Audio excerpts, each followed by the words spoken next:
চলে এলাম সহজ পাঠ দ্বিতীয় ভাগ ক্লাস 2 এর উদ্ধব মণ্ডল অর্থাৎ ত্রয়োদশ পাঠের কিছু প্রশ্ন উত্তর নিয়ে। কিসের দায়ে উদ্ধব মণ্ডলের ভূসম্পত্তি বিক্রয় হয়ে গেছে? ঋণের দায়। তাহলে পুরো উত্তরটা যদি আমরা এইভাবে লিখি, কিসের জায়গায়? ঋণের দায়ে উদ্ধব মণ্ডলের ভূসম্পত্তি বিক্রয় হয়ে গেছে। উদ্ধবের কন্যার নাম কি? উদ্ধবের কন্যার নাম নিস্তারিণী। পাড়ার পুষ্করিণীর নাম কি? পাড়ার পুষ্করিণীর নাম পদ্মপুকুর। কে খাজনা দিয়ে মাছ ধরার সত্ত্ব নিয়েছে? বৃন্দাবন জেলে। খাজনা দিয়ে মাছ ধরার সত্ত্ব নিয়েছে। এই গল্পে পেয়াদার নাম কি? ধনঞ্জয় পেয়াদা।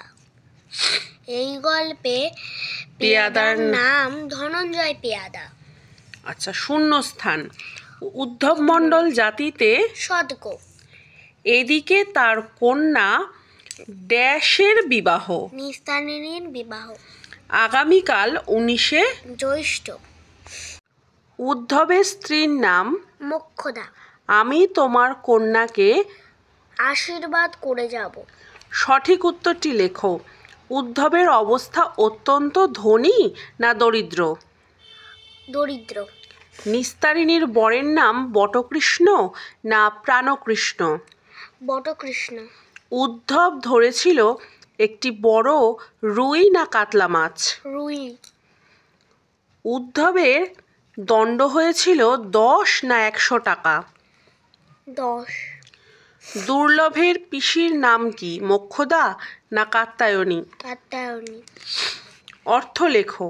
কায়ক ক্লেশে। কষ্ট করে। যৌতুক। যৌতুক। উপহার। ঋণ।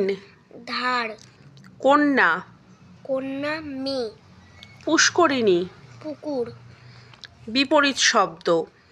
দরিদ্র। ধনী। উপস্থিত। অনুপস্থিত। দুর্নাম। সুনাম। অকল্যাণ। কল্যাণ। আশীর্বাদ। অভিশাপ। সাজিয়ে লেখো। দন্তের স, গয়কারে গো, প, পয়ে হসন্ত দ। সদক। কয়রি ক্রি, ব, পেট কাটা মধ্যে শয় নয়, ট। বটকৃষ্ণ। পয়হস্যু পু, প, কয়হস্যু, দয়হস্যু, দয়ময়, বয়শূন্য র। পদ্মপুকুর। তয় জফলা আকার, কয়াকারে কা, মধ্যের নয় দীর্ঘী, অন্ত্যস্থ অ। কাত্যায়নী। দন্তের শয়তয় আকার, দন্তের নয় হস্যি, দন্তের নয় দীর্ঘী, বয়শূন্য রয় হস্যি। নিস্তারিণী। Very good. এক কথায় উত্তর দাও। উদ্ধব মণ্ডলের অবস্থা কেমন? উদ্ধব মণ্ডলের অবস্থা কেমন? দরিদ্র। আচ্ছা, তুমি এখানে দরিদ্র লিখেছো, কিন্তু উত্তরটা হবে অত্যন্ত দরিদ্র। ঠিক আছে। ভূসম্পত্তি কেন বিক্রি হয়ে গেছে? ঋণের দায়। আচ্ছা, এখন কি করে উদ্ধবের দিনপাত হয়? মজুরি করে। কার বিয়ে? নিস্তারিণীর। বরের নাম কি? বটকৃষ্ণ। বরের বাড়িতে কিসের ক্রিয়াকর্মও আছে? পূজা। পূজা অর্চনা। এখানে অর্চনা লিখতে হবে। পূজা অর্চনা ক্রিয়াকর্মও আছে। কোন দিন বিবাহ হবে? 19শে জ্যৈষ্ঠ। কিসের দল আসবে? কিসের দল আসবে? বরযাত্রী। তার জন্য কিসের উদ্যোগ করা চাই? আহারাদির। আহারাদির। আহারাদির আয়োজন করতে হবে। কারা উদ্ধবকে সাহায্য করেছে? পাড়ার লোক। পুষ্করিণী কোথায় ছিল? পাড়ার প্রান্তে। পুষ্করিণীর নাম কি? পদ্মপুকুর। বর্তমান ভূস্বামীর নাম কি? দুর্লভ বাবু। কে ভূস্বামীর থেকে মাছ ধরার সত্ত্ব পেয়েছে? বৃন্দাবন জেলে। বৃন্দাবন কি দিয়ে মাছ ধরার সত্ত্ব পেয়েছে? খাজনা দিয়ে। এই সংবাদ কে ঠিক মতো জানতো না? উদ্ধব জানতো না। সেদিন কার অন্নপ্রাশন? দুর্লভবাবুর মেয়ের অন্নপ্রাশন। মাছ সংগ্রহের জন্য কারা পুষ্করিণীর ধারে উপস্থিত হয়েছিল? কৃত্তিবাস কয়েকজন জেলে নিয়ে আসে। আচ্ছা, উদ্ধব কার হাতে পায়ে ধরে কাঁদতে লাগলো? কৃত্তিবাস। কৃত্তিবাসের।